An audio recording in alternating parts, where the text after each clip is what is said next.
की जिंदाबाद जिंदाबाद बीजेपी जिंदाबाद जिंदाबाद जिंदाबाद बीजेपी जिंदाबाद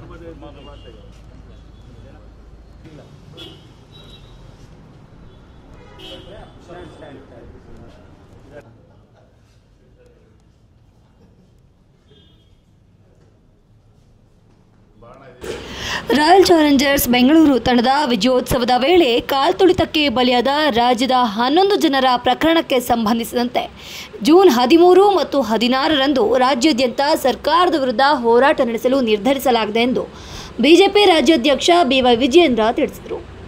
ಇಂದು ಶಿವಮೊಗ್ಗ ಜಿಲ್ಲಾ ಬಿಜೆಪಿ ಕಚೇರಿಯಲ್ಲಿ ಸುದ್ದಿಗೋಷ್ಠಿಯಲ್ಲಿ ಮಾತನಾಡಿದ ಅವರು, ರಾಜ್ಯದ ಮುಖ್ಯಮಂತ್ರಿಗಳು ಮತ್ತು ಉಪಮುಖ್ಯಮಂತ್ರಿಗಳ ಆಂತರಿಕ ಪೈಪೋಟಿಯಿಂದ ಇಂತಹ ಅನಾಹುತ ನಡೆದಿದೆ. ರಾಯಲ್ ಚಾಲೆಂಜರ್ಸ್ ಬೆಂಗಳೂರು ಆಟಗಾರರನ್ನು ಸನ್ಮಾನಿಸುವ ಕುರಿತು ಪೊಲೀಸ್ ಇಲಾಖೆಯ ಅಧಿಕಾರಿಗಳು ನಿರಾಕರಿಸಿ ಲಕ್ಷಾಂತರ ಆರ್ಸಿಬಿ ಅಭಿಮಾನಿಗಳು ಆಗಮಿಸುತ್ತಾರೆ. ಸಿಬ್ಬಂದಿಗಳ ಕೊರತೆ ಇರೋದ್ರಿಂದ ಅವರಿಗೆ ಭದ್ರತೆ ನೀಡಲು ಸಾಧ್ಯವಾಗುವುದಿಲ್ಲ ಎಂದು ಪೊಲೀಸ್ ಅಧಿಕಾರಿಗಳು ಪತ್ರದಲ್ಲಿ ಉಲ್ಲೇಖ ಮಾಡಿ ತಿಳಿಸಿದರೂ ಸಹ ಎಚ್ಚೆತ್ತುಕೊಂಡಿಲ್ಲ.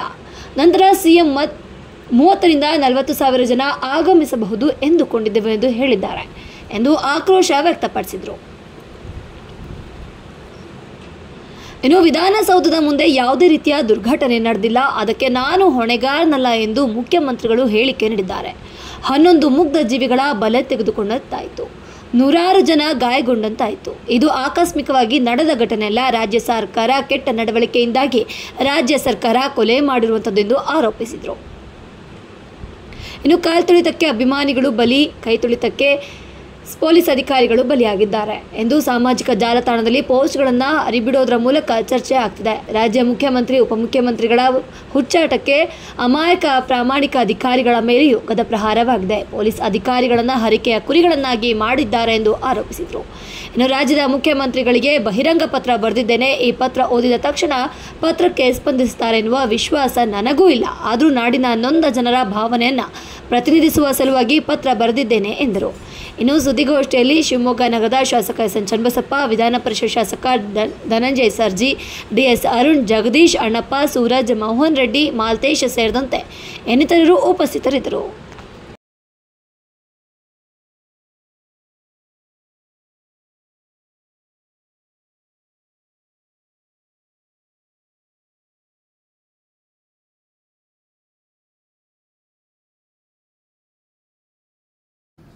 ಪತ್ರಿಕಾ ಹಾಗೂ ಮಾಧ್ಯಮದ ಸ್ನೇಹಿತರೆ, ಜೂನ್ 4ನೇ ತಾರೀಕು ರಾಜ್ಯದ ಇತಿಹಾಸದಲ್ಲಿ ಒಂದು ಕರಾಳ ದಿನ ಅಂತೇಳಿ ದಾಖಲಾಗಿದೆ. ಬೆಂಗಳೂರಿನಲ್ಲಿ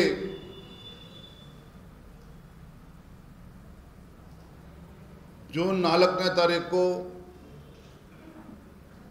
ಏನು RCB versus Punjab IPL ಫೈನಲ್ಸ್ನಲ್ಲಿ RCB ಗೆದ್ದ ನಂತರದಲ್ಲಿ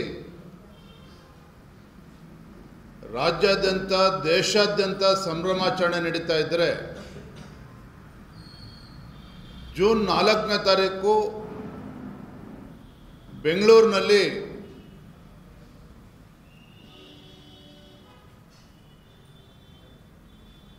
ಇಬ್ಬರು ದಿಗ್ಗಜರ ನಡುವೆ ಒಂದು ಪೈಪೋಟಿ.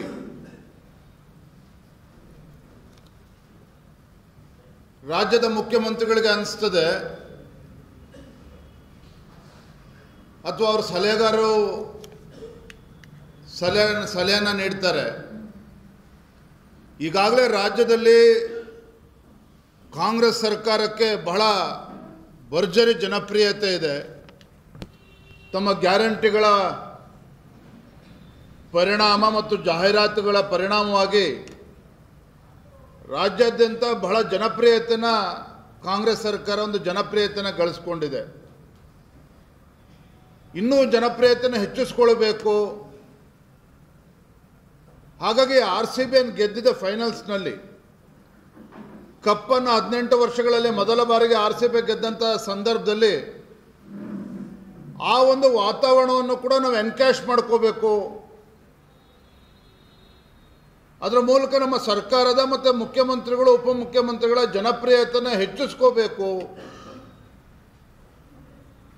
ಈ ಒಂದು ಹಠ ಮತ್ತು ಚಟ ಏನಿತ್ತು, ಪುಕ್ಕಟೆ ಪಬ್ಲಿಸಿಟಿನ ತೆಗೆದುಕೊಳ್ಬೇಕು RCB ವಿಕ್ಟ್ರಿನಲ್ಲಿ ಅಂತೇಳಿ, ಇದರ ಪರಿಣಾಮ ಬೆಂಗಳೂರು ಮಹಾನಗರದಲ್ಲಿ ಎರಡು ಕಡೆ RCB ವಿಜಯೋತ್ಸವವನ್ನು ಎರಡು ಜಾಗದಲ್ಲಿ ಆಯೋಜನೆ ಆಗ್ತದೆ. ಭಾಳ ವಿಶೇಷ ಏನಪ್ಪ ಅಂತ ಹೇಳಿದರೆ, ಫಸ್ಟು ಮುಖ್ಯಮಂತ್ರಿಗಳು ತೀರ್ಮಾನ ಮಾಡ್ತಾರೆ, ಪ್ರಜಾಪ್ರಭುತ್ವದ ದೇಗುಲ ವಿಧಾನಸೌಧದ ಮುಂದಿರ್ತಕ್ಕಂಥ ಭವ್ಯ ಮೆಟ್ಟಲುಗಳ ಮೇಲೆ ಈ ವಿಜಯೋತ್ಸವವನ್ನು ಆಚರಣೆ ಮಾಡಬೇಕು ಅನ್ನುವ ತೀರ್ಮಾನವನ್ನು ಮಾಡಿದ್ರೆ, ಸ್ವಲ್ಪ ಸಮಯದ ನಂತರ ಈ ಮಾಹಿತಿ DK ಶಿವಕುಮಾರ್ ರಾಜ್ಯದ ಉಪಮುಖ್ಯಮಂತ್ರಿಗಳು ಕೂಡ ತಲುಪ್ತದೆ. ಅರೆ, ನಾನು ಉಪಮುಖ್ಯಮಂತ್ರಿ, ಮುಖ್ಯಮಂತ್ರಿ ಒಬ್ಬರೇ ಹೆಂಗೆ ಇದನ್ನು ಎನ್ಕೇಶ್ ಮಾಡ್ಕೊಳ್ತಾರೆ? ಈಗಾಗಲೇ ಮುಖ್ಯಮಂತ್ರಿಗಳು ವಿಧಾನಸೌಧದ ಮುಂದೆ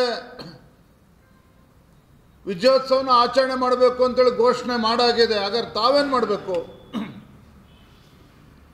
ತಮ್ಮ ಅಧಿಕಾರವನ್ನು ಬಳಸ್ಕೊಂಡು ಚಿನ್ನಸ್ವಾಮಿ ಸ್ಟೇಡಿಯಂ ಅಲ್ಲಿ ಆ ಆವರಣದಲ್ಲಿ ಮತ್ತೊಂದು ವಿಜಯೋತ್ಸವ ಆಚರಣೆ, ಸಂಭ್ರಮಾಚರಣೆ ಅಲ್ಲೂ ಕೂಡ ಆಯೋಜನೆ ಆಗ್ತದೆ.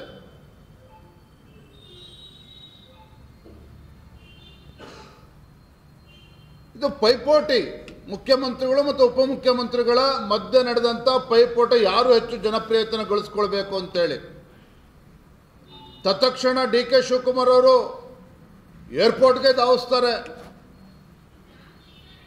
ಏನು ಅವರೇ RCB ಚಾಂಪಿಯನ್ ರೀತಿ ವರ್ತನೆ ಮಾಡಿ ಅವ್ರನ್ನೆಲ್ಲ ಬರಮಾಡಿಕೊಂಡು ಬೊಕ್ಕೆ ಕೊಟ್ಟು ಫೋಟೋ ಸೆಲ್ಫಿಗಳು ಹೊಡೆಸ್ಕೊಂಡು ಸೋಷಿಯಲ್ ಮೀಡಿಯಾದಲ್ಲಿ ಅಪ್ಲೋಡ್ ಮಾಡಿ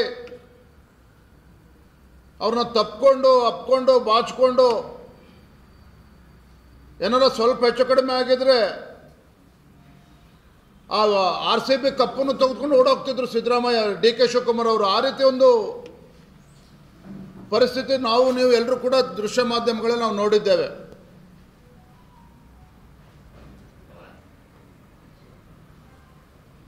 ಸ್ವತಃ ಮುಖ್ಯಮಂತ್ರಿಗಳೇ ಟ್ವೀಟ್ ಮಾಡ್ತಾರೆ. ಏನು ಹೇಳ್ತಾರೆ ಮುಖ್ಯಮಂತ್ರಿಗಳು?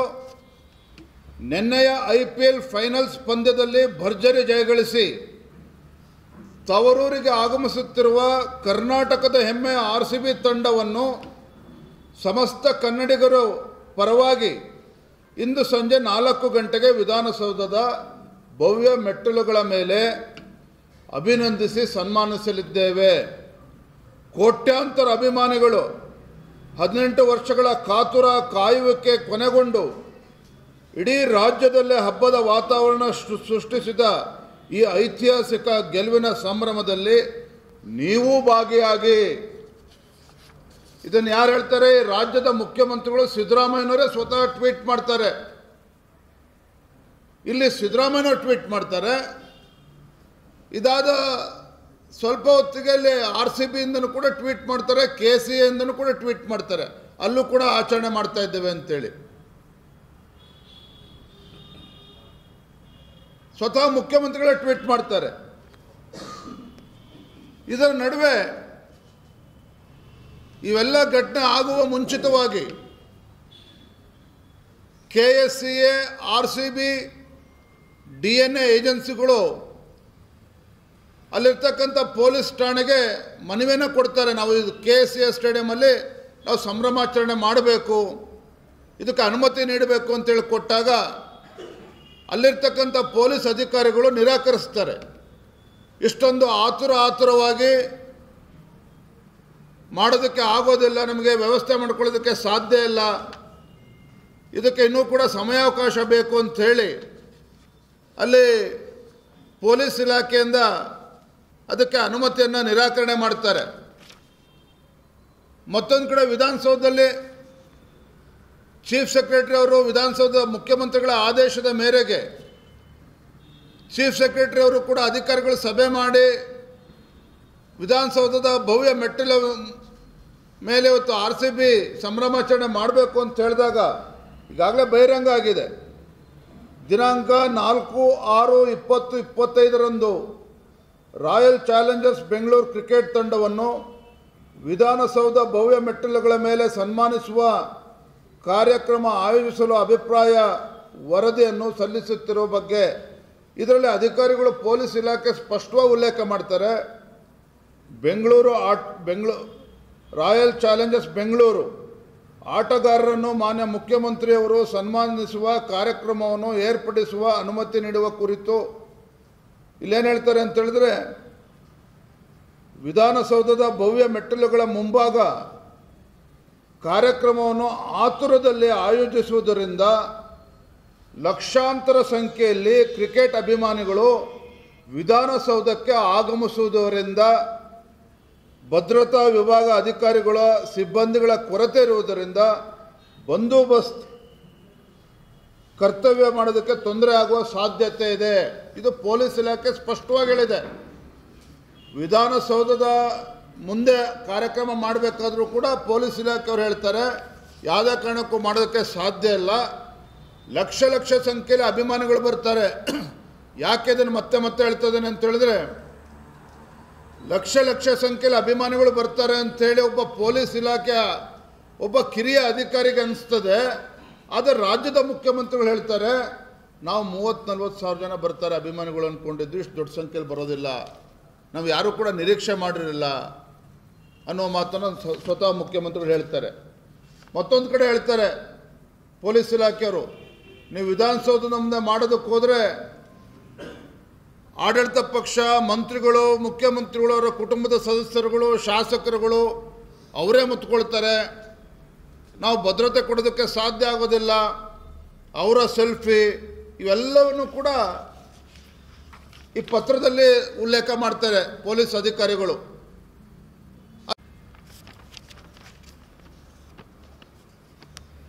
ನಾನು ರಾಜ್ಯದ ಮುಖ್ಯಮಂತ್ರಿಗಳಿಗೆ ಒಂದು ಬಹಿರಂಗ ಪತ್ರವನ್ನು ಕೂಡ ಇವತ್ತು ಬರೆದಿದ್ದೇನೆ. ಬಹಿರಂಗ ಪತ್ರ ಈ ರಾಜ್ಯದ ಮುಖ್ಯಮಂತ್ರಿಗಳೇನೋ ತೇಜೋವಧೆ ಮಾಡಬೇಕು, ಮತ್ತೊಂದು ರಾಜಕೀಯ ಕಾರಣಕ್ಕೆ ನಾವು ಬರೆದಿಲ್ಲ. ಈ ನಾಡಿನ ಮತ್ತು ಈ ದೇಶದ ಜನರ ಭಾವನೆಯನ್ನು ಈ ನಾಡಿನ ಮುಖ್ಯಮಂತ್ರಿ, ನಾಡಿನ ದೊರೆಗೆ ತಿಳಿಸಬೇಕು ಅನ್ನುವ ಉದ್ದೇಶ ಇಟ್ಕೊಂಡು ಅವರ ಭಾವನೆಗಳನ್ನು ಪ್ರತಿನಿಧಿಸುವಂಥ ಕೆಲಸ ಈ ಪತ್ರದ ಮುಖೇನ ನಾನು ಮಾಡಿದ್ದೇನೆ. ಅವತ್ತೇನು ಪ್ರಾಣ ಕಳೆದುಕೊಂಡ್ರು, ಆ ಪ್ರಾಣವನ್ನು ಕಳೆದುಕೊಂಡಿರ್ತಕ್ಕಂಥ ನೊಂದ ಕುಟುಂಬದ ಸದಸ್ಯರ ಭಾವನೆಯನ್ನು ಈ ರಾಜ್ಯದ ಮುಖ್ಯಮಂತ್ರಿಗಳಿಗೆ, ಉಪಮುಖ್ಯಮಂತ್ರಿಗಳಿಗೆ, ರಾಜ್ಯ ಸರ್ಕಾರಕ್ಕೆ ಅರ್ಥ ಆಗಬೇಕು. ಈ ನಿಟ್ಟಿನಲ್ಲಿ ನಾನು ಪತ್ರವನ್ನು ಇವತ್ತು ಬರೆದಿದ್ದೇನೆ ರಾಜ್ಯದ ಮುಖ್ಯಮಂತ್ರಿಗಳಿಗೆ. ಈ ಪತ್ರ ನೋಡಿದ ತಕ್ಷಣ ಮುಖ್ಯಮಂತ್ರಿಗಳೇನೋ ಸ್ಪಂದನೆ ಮಾಡ್ತಾರೆ ಅನ್ನುವ ವಿಶ್ವಾಸ ನನಗೂ ಕೂಡ ಇಲ್ಲ. ಯಾಕೆಂದರೆ ರಾಜ್ಯ ಸರ್ಕಾರ ದಪ್ಪ ಚರ್ಮ, ರಾಜ್ಯದ ಮುಖ್ಯಮಂತ್ರಿಗಳು ಕೂಡ ದಪ್ಪ ಚರ್ಮ, ಇವ್ರಿಗೇನೂ ಕೂಡ ನಾಟೋದಿಲ್ಲ. ಇವ್ರಿಗೆ ಏನಾದರೂ ಮಾಡಿ ಅಧಿಕಾರದಲ್ಲಿ ಅಂಟ್ಕೊಂಡು ಕೂತ್ಕೋಬೇಕು, ಕುರ್ಚಿನಲ್ಲಿ ಅಂಟ್ಕೊಂಡು ಕೂತ್ಕೋಬೇಕು ಅನ್ನುವ ಹಪಾಪಿ ಬಿಟ್ಟರೆ ಅದರಿಂದ ಏನೋ ಭಾಳ ಪ್ರಯೋಜನ ಆಗುತ್ತೆ ಅಂತ ನನಗೇನೋ ಅನಿಸೋದಿಲ್ಲ. ಆದರೂ ಕೂಡ ರಾಜ್ಯದ ಗೌರವನ ಉಳಿಸ್ಬೇಕು, ಅದನ್ನಾರು ರಾಜ್ಯದ ಮುಖ್ಯಮಂತ್ರಿ ಅರ್ಥ ಮಾಡ್ಕೋಬೇಕು, ನಾಡಿನ ಜನರ ಭಾವನೆಯನ್ನು ಅರ್ಥ ಮಾಡಿಕೊಂಡು ಏನಾದರೂ ಮಾಡಿ ತಮ್ಮ ಜವಾಬ್ದಾರಿನ ಅರ್ಥ ಮಾಡ್ಕೊಳ್ತಾರ ಅನ್ನೋ ಪ್ರಯತ್ನ ಪತ್ರದ ಮುಖೇನ ನಾನು ಮಾಡಿದ್ದೇನೆ. ಪತ್ರಿಕೆಯಲ್ಲಿ ನಿನ್ನೆ ಇವತ್ತು ನೋಡ್ತಾ ಇದ್ದೆ, ಕಾಂಗ್ರೆಸ್ ಹೈಕಮಾಂಡ್ ಕರೆಸ್ಕೊಂಡಿದೆ ಅಂತೇಳಿ. ಕಾಂಗ್ರೆಸ್ ಹೈಕಮಾಂಡ್ ಮುಖ್ಯಮಂತ್ರಿಗಳನ್ನು, ಉಪಮುಖ್ಯಮಂತ್ರಿಗಳನ್ನು ದೆಹಲಿಗೆ ಕರೆಸ್ಕೊಂಡಿದ್ದಾರೆ. ಕಾಂಗ್ರೆಸ್ ಹೈಕಮಾಂಡ್ ಎಷ್ಟು ಗಟ್ಟಿ ಇದೆಯೋ ಅದು ನಮಗಂತೂ ಗೊತ್ತಿಲ್ಲ, ನಿಮಗೆಲ್ಲ ಗೊತ್ತಿದೆ. ಹಿಂದೆ ಮೂಡಾ ಪ್ರಕರಣದಲ್ಲೂ ಕೂಡ ಯಾವುದೋ ಒಂದು ಪ್ರಯೋಜನ ಆಗಲಿಲ್ಲ ನಮ್ಮ ಹೋರಾಟ. ನಿವೇಶನಗಳನ್ನು ನಾವು ಹಿಂದಿರುಗಿಸಿದ್ರು, ಅದು ಬೇರೆ ಪ್ರಶ್ನೆ. ಹೈಕಮಾಂಡ್ ಅಂತ ಹೇಳಿದ್ರೆ ಹೈಕಮಾಂಡ್ ಡೆಲ್ಲಿಲಿ ಕೂತವರು ಬಾಡಿ ಅಲ್ಲಾಡಿಸಿದ್ರೆ ರಾಜ್ಯದಲ್ಲಿರ್ತಕ್ಕಂಥ ದೆಹಲಿಲಿ ಕೂತಿರ್ತಕ್ಕಂಥ ಬಾಡಿ ರಾಜ್ಯದಲ್ಲಿರ್ತಕ್ಕಂಥ ಬಾಲವನ್ನು ಅಲ್ಲಾಡಿಸ್ಬೇಕು. ಆದರೆ ನಮ್ಮ ಕರ್ನಾಟಕದಲ್ಲಿ ಕಾಂಗ್ರೆಸ್ ಸರ್ಕಾರ ಬಂದ ಮೇಲೆ, ಸಿದ್ದರಾಮಯ್ಯನವರು ಮುಖ್ಯಮಂತ್ರಿಗಳಾದಮೇಲೆ ಬಾಲ ಅಲ್ಲಾಡಿಸೋದಲ್ಲ, ಇವರೇ ಅಲ್ಲಿ ಬಾಡಿನ ಅಲ್ಲಾಡಿಸ್ತಾರೆ. ಅಷ್ಟು ಶಕ್ತಿಯುತವಾಗಿ ರಾಜ್ಯದಲ್ಲಿ ಇವರು ಜೆಂಡಾ ಊರ್ಕೊಂಡಿದ್ದಾರೆ. ಅದಕ್ಕೆ ಕಾರಣ ಏನು ಅಂತೇಳಿ ಹೈಕಮಾಂಡೇ ಹೇಳಬೇಕು, ಕಾಂಗ್ರೆಸ್ ಹೈಕಮಾಂಡೇ ಹೇಳಬೇಕು. ಹಾಗಾಗಿ ಕಾಂಗ್ರೆಸ್ ಹೈಕಮಾಂಡು ಸಹ ಅವರಿಗೆ ಮಾನವೀಯತೆ ಇದೆ. ಇಂಥ ಸಂದರ್ಭದಲ್ಲಿ ಜವಾಬ್ದಾರಿಯುತವಾಗಿ ಒಂದು ನಿರ್ಧಾರವನ್ನು ತೆಗೆದುಕೊಳ್ಬೇಕು. ರಾಜ್ಯದ ಮುಖ್ಯಮಂತ್ರಿಗಳು ಸಿದ್ದರಾಮಯ್ಯನವರು, ಉಪಮುಖ್ಯಮಂತ್ರಿಗಳು ಡಿ ಕೆ ಶಿವಕುಮಾರ್ ಅವರ ರಾಜೀನಾಮೆಯನ್ನು ಪಡೆದುಕೊಳ್ಬೇಕು. ಗೃಹ ಸಚಿವರು ಕೂಡ ಜವಾಬ್ದಾರಿ ಹೊರಿಸಬೇಕು. ಈ ಯಾವ ಭಾವನೆಗಳು ಕೂಡ ಕಾಂಗ್ರೆಸ್ ಪಕ್ಷದ ದೆಹಲಿಯಲ್ಲಿರ್ತಕ್ಕಂಥ ಹೈಕಮಾಂಡ್ಗೆ ಇದೆ ಅಂಥೇಳಿ ನಮಗಂತೂ ಅನಿಸೋದಿಲ್ಲ. ಹಾಗಾಗಿ ಭಾರತೀಯ ಜನತಾ ಪಾರ್ಟಿ ಒಂದು ಜವಾಬ್ದಾರಿ ಸ್ಥಾನದಲ್ಲಿರ್ತಕ್ಕಂಥ ಒಂದು ವಿಪಕ್ಷವಾಗಿ ನಮ್ಮ ಕರ್ತವ್ಯವನ್ನು ನಾವು ನಿರ್ವಹಿಸಬೇಕು. ನಮ್ಮ ಜವಾಬ್ದಾರಿ, ನಮ್ಮ ಕರ್ತವ್ಯವನ್ನು ನಿರ್ವಹಿಸೋದು ಅಷ್ಟೇ ಅಲ್ಲ, ಇಂಥ ಒಂದು ಜನವಿರೋಧಿ, ದುಷ್ಟ ಭ್ರಷ್ಟ ಜನವಿರೋಧಿ ಕಾಂಗ್ರೆಸ್ ಸರ್ಕಾರ, ಜನಪ್ರಿಯತೆಯಿಂದ ಓಡೋಗ್ತಾ ಇರ್ತಕ್ಕಂಥ ಈ ಹುಚ್ಚು ಕುದುರೆಗಳು ಏನಿದ್ದಾರೆ, ಡಿ ಕೆ ಶಿವಕುಮಾರ್ ಇರ್ಬೋದು, ರಾಜ್ಯದ ಮುಖ್ಯಮಂತ್ರಿಗಳು ಸಿದ್ದರಾಮಯ್ಯನವರು ಇರ್ಬೋದು, ಇವರು ಎಲ್ಲಿಯವರೆಗೆ ಅಧಿಕಾರದಲ್ಲಿ ಮುಂದೆ ಹೊರಿತಾರೆ ಅಲ್ಲಿಯವರೆಗೂ ರಾಜ್ಯದ ಗೌರವವನ್ನು ಕೂಡ ಉಳಿಯೋದಕ್ಕೆ ಸಾಧ್ಯ ಇಲ್ಲ, ರಾಜ್ಯದ ಜನತೆಗೂ ಕೂಡ ಆಗೋದಕ್ಕೆ ಸಾಧ್ಯ ಇಲ್ಲ. ಇದೆಲ್ಲವನ್ನು ಕೂಡ ಮನಗೊಂಡಿರ್ತಕ್ಕಂಥ ಭಾರತೀಯ ಜನತಾ ಪಾರ್ಟಿ ಒಂದು ವಿರೋಧ ಪಕ್ಷವಾಗಿ ಇಂಥ ಒಂದು ಜನವಿರೋಧಿ ಮುಖ್ಯಮಂತ್ರಿಗಳು, ಉಪಮುಖ್ಯಮಂತ್ರಿಗಳ ವಿರುದ್ಧ, ಕಾಂಗ್ರೆಸ್ ಸರ್ಕಾರದ ವಿರುದ್ಧ ಒಂದು ಬೃಹತ್ ಹೋರಾಟವನ್ನು ಮಾಡಬೇಕು ಅಂತೇಳಿ ನಾವು ತೀರ್ಮಾನ ಮಾಡಿದ್ದೇವೆ. ಇಂಥ ಜನವಿರೋಧಿ ಕಾಂಗ್ರೆಸ್ ಸರ್ಕಾರವನ್ನು ಕಿತ್ತು ಒಗೆಯಬೇಕು, ಅಲ್ಲಿಯವರೆಗೂ ಕೂಡ ನಾವು ನಿರಂತರವಾಗಿ ಹೋರಾಟ ಮಾಡಬೇಕು ಅಂತೇಳಿ ತೀರ್ಮಾನ ಮಾಡಿದ್ದೇವೆ. ಹಾಗಾಗಿ ಜೂನ್ 13ನೇ ತಾರೀಕು ಬೆಂಗಳೂರು ಮಹಾನಗರದಲ್ಲಿರ್ತಕ್ಕಂಥ ಫ್ರೀಡಮ್ ಪಾರ್ಕ್ನಲ್ಲಿ ಸುಮಾರು 15-20 ಸಾವಿರ ಸಂಖ್ಯೆಯಲ್ಲಿ ಬೆಂಗಳೂರು ಮಹಾನಗರದಿಂದ ಅಲ್ಲಿ ಭಾರತೀಯ ಜನತಾ ಪಾರ್ಟಿ ಕಾರ್ಯಕರ್ತರು ಬರ್ತಾರೆ. ಏನು ಘಟನೆಯಲ್ಲಿ ನೊಂದಿರ್ತಕ್ಕಂಥ ಆ ಕುಟುಂಬದ ಸದಸ್ಯರುಗಳಾಗಲಿ ಎಲ್ಲ ಅಭಿಮಾನಿಗಳು ಕೂಡ ಬರ್ತಾರೆ.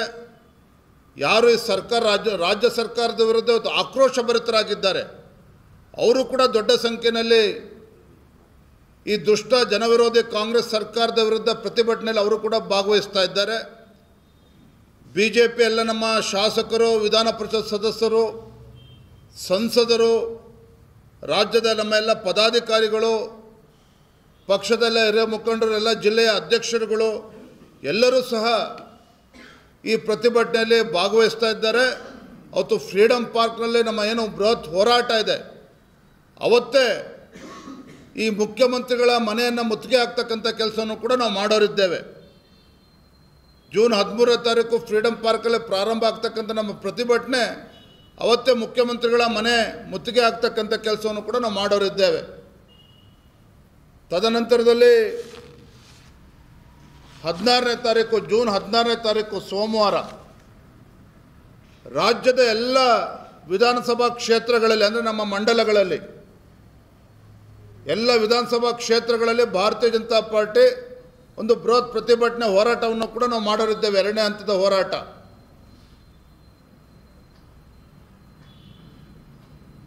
ಈ ಹೋರಾಟದ ಮುಖೇನ ಈ ಜನವಿರೋಧಿ ಕಾಂಗ್ರೆಸ್ ಸರ್ಕಾರವನ್ನು,